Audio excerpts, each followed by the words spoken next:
नमस्कार मित्रांनो, अभ्यासवाणी या चॅनलवर तुमचं स्वागत आहे.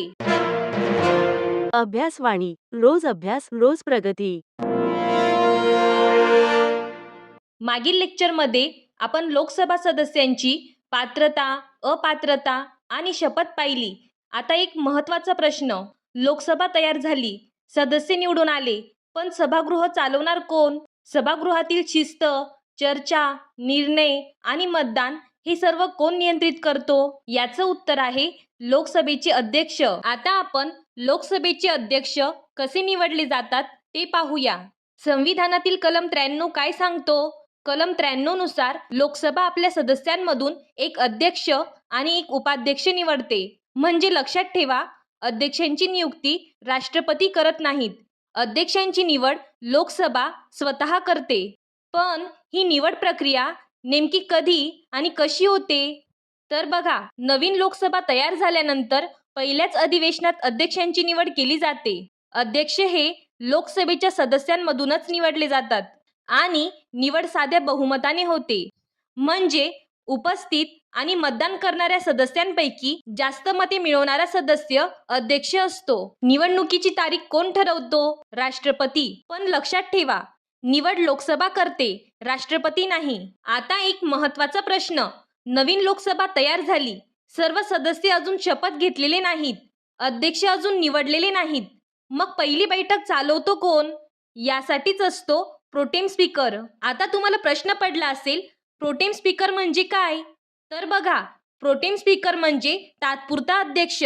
सामान्यतः लोकसभेतील सर्वात ज्येष्ठ सदस्याला राष्ट्रपती प्रोटेम स्पीकर म्हणून नियुक्त करतात. त्यांची भूमिका फक्त 2 मुख्य कामांसाठी असते: नवीन सदस्यांना शपथ देणे आणि अध्यक्षांची निवड प्रक्रिया पूर्ण करणे.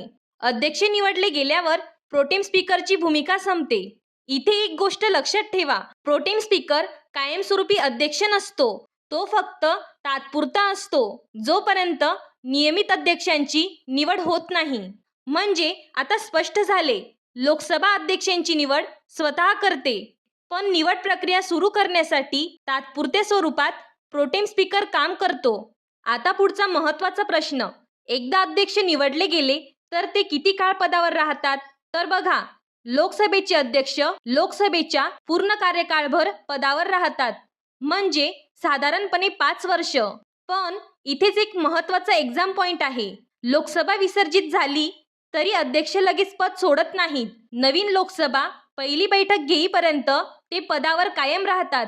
हा मुद्दा वारंवार परीक्षेत विचारला जातो. आता बघा, कार्यकाळ स्पष्ट झाला, पण अध्यक्षांचे पद मध्येच रिक्त होऊ शकते का?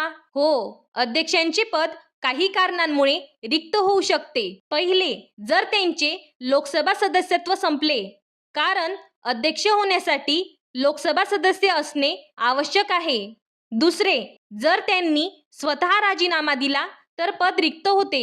तिसरे, लोकसभेने त्यांना पदावरून हटवले तर अध्यक्षपद रिक्त होते. अध्यक्षांना हटवण्यासाठी लोकसभेत ठराव आणावा लागतो. आणि इथे एक महत्त्वाचा एक्झाम ट्रॅप आहे. रिमूव्हलसाठी साधे बहुमत पुरेसे असते. तसेच 14 दिवसांची पूर्वसूचना देणे आवश्यक आहे. अध्यक्षांची निवड लोकसभा करते आणि हटवते देखील लोकसभा. राष्ट्रपती अध्यक्षांना हटवत नाहीत. म्हणजे आता आपल्याला स्पष्ट झाले, अध्यक्षांचा कार्यकाळ काय आहे, ते कधीपर्यंत पदावर राहतात आणि कोणत्या परिस्थितीत त्यांचे पद रिक्त होऊ शकते. आता पुढचा महत्त्वाचा भाग म्हणजे सभागृह चालवताना त्यांचे अधिकार किती प्रभावी आहेत. सभागृहात अनेक प्रकारची विधेयके मांडली जातात. साधी विधेयके असतात, घटनादुरुस्ती विधेयके असतात आणि एक विशेष प्रकार असतो, मनी बिल. आता प्रश्न असा येतो, एखादे विधेयक मनी बिल आहे की नाही हे ठरवतो कोण? याचे उत्तर आहे लोकसभेचे अध्यक्ष. एखादे विधेयक मनी बिल आहे की नाही याचा अंतिम निर्णय अध्यक्षांचा असतो. संविधानानुसार मनी बिल फक्त लोकसभेत मांडता येतो. राज्यसभेची भूमिका मर्यादित असते. म्हणूनच हे विधेयक मनी बिल आहे की नाही हे ठरवण्याचा अधिकार अध्यक्षांना दिला आहे आणि हा अधिकार अत्यंत महत्त्वाचा आहे. अध्यक्षांचा मनी बिल संदर्भातील निर्णय प्रायोगिकदृष्ट्या अंतिम मानला जातो. सोप्या शब्दात सांगायचं तर तो सहजपणे न्यायालयात आव्हान देता येत नाही. म्हणून एक्झाममध्ये जर विचारले मनी बिल ठरवण्याचा अंतिम अधिकार कोणाचा, तर उत्तर असेल लोकसभेचे अध्यक्ष. यावरून तुम्हाला लक्षात येईल अध्यक्ष केवळ सभागृह चालवत नाहीत, तर काही वेळा विधेयकाच्या प्रकारावरून संपूर्ण संसदीय प्रक्रियेवर परिणाम करू शकतात. म्हणूनच स्पीकर हे पद अत्यंत प्रभावी आणि महत्त्वाचे मानले जाते. मनी बिल निर्णय समजला, पण अध्यक्षांचे अधिकार इथेच थांबत नाहीत. मतदानात जर मतसंख्या समान झाली तर, किंवा सदस्य पक्षत्याग करतात तर, हे अधिकारही तितकेच महत्त्वाचे आहेत. तो भाग आपण पुढे पाहू. आता नियमित अध्यक्ष निवडले गेले की ते सभागृहाचे संपूर्ण कामकाज चालवतात आणि यामध्ये काही विशेष अधिकार असतात जे परीक्षेत वारंवार विचारले जातात. समजा सभागृहात एखाद्या विधेयकावर मतदान झाले आणि मतसंख्या समान झाली, म्हणजे होय आणि नाही मते सारखीच आहेत. अशा वेळी निर्णय कसा घ्यायचा? इथेच अध्यक्षांचा महत्त्वाचा अधिकार लागू होतो. जर मतदानात मतसंख्या समान झाली तर अध्यक्ष निर्णायक मत देतात. यालाच म्हणतात कास्टिंग वोट. अध्यक्ष सामान्यतः मतदान करत नाहीत, पण मतसंख्या समान झाली तर ते निर्णायक मत देतात. हा प्रश्न थेट विचारला जाऊ शकतो.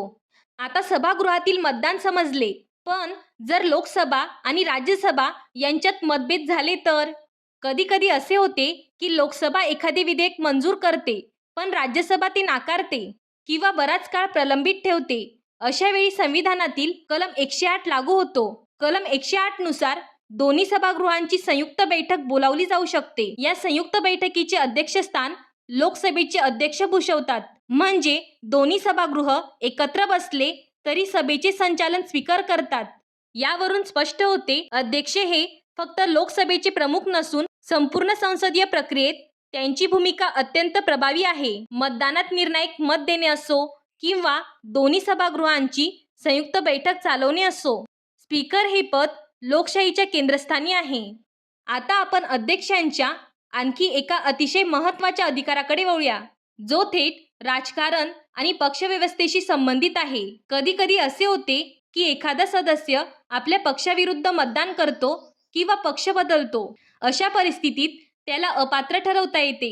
यासाठीच संविधानात 10वी अनुसूची म्हणजेच पक्षत्याग कायदा दिला आहे. 10व्या अनुसूची अंतर्गत सदस्य अपात्र आहे की नाही याचा निर्णय लोकसभेचे अध्यक्ष देतात.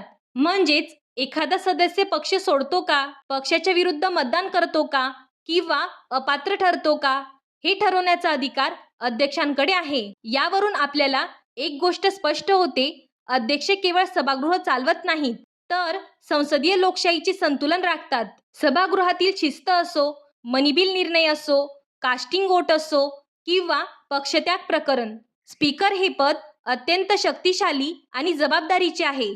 तर आज आपण लोकसभेचे अध्यक्ष या पदाचा संपूर्ण अभ्यास केला. कलम 93 अंतर्गत निवड प्रक्रिया, कार्यकाळ, पद रिक्त होण्याची कारणे, मनी बिल निर्णय, कास्टिंग वोट, जॉईंट सिटिंग आणि पक्षत्याग कायदा, या सर्व अधिकारांवरून एक गोष्ट स्पष्ट होते, स्पीकर हे केवळ सभागृहांचे संचालन करणारे अधिकारी नाहीत, तर ते संसदीय लोकशाहीचे संरक्षक आहेत. लोकसभा चालते ती नियमांवर, नियम चालतात ते अध्यक्षांच्या निर्णयांवर. सभागृहातील शिस्त राखणे, मतदानात अंतिम निर्णय देणे, मनी बिल ठरवणे, पक्षत्याग प्रकरणात निर्णय देणे, या सर्वांमुळे अध्यक्षांचे पद अत्यंत प्रभावी आणि जबाबदारीचे ठरते. पण आता एक महत्त्वाचा प्रश्न उरतो, जर अध्यक्ष अनुपस्थित असतील तर सभागृहाचे कामकाज थांबते का? नाही, कारण संविधानाने अध्यक्षांबरोबरच आणखी एक महत्त्वाचे पद निर्माण केले आहे, लोकसभेचे उपाध्यक्ष. ही कन्सेप्ट पुढील लेक्चरमध्ये आपण डिटेलमध्ये पाहू. हा व्हिडिओ उपयुक्त वाटला असेल तर चॅनलला लाईक, शेअर आणि सबस्क्राईब करा. अभ्यासवाणी म्हणजे कन्सेप्ट बेस्ड लर्निंग. थँक्यू. अभ्यासवाणी, रोज अभ्यास रोज प्रगती.